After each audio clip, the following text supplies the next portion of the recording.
So, you want your IPS monitor to look like OLED, even if it's actually IPS? Well, to be honest, it's actually very easy to do. I'm gonna show you how to do it very quickly and easy. Just a disclaimer though, it is difficult to do with AMD or Intel GPUs. I'm not sure how, so this method is for NVIDIA GPUs. So the first step to doing this is you go into this NVIDIA control panel, as you may know what it is, and you are gonna want to go into adjust desktop color settings. Now here you'll be brought to a bunch of settings, and this is what you're gonna want to do.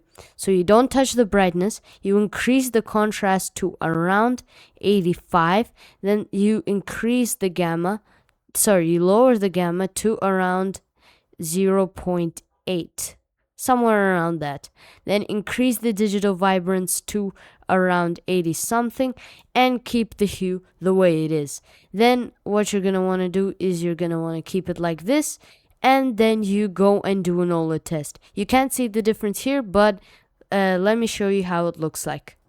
Now it's time for the results. As you can see, this is the IPS experience. It was recorded in a dark room, and now this is the OLED experience. As you can see, it is a lot blacker, and the blacks are a lot deeper, and the contrast is a lot heavier. And this was all done on an IPS monitor.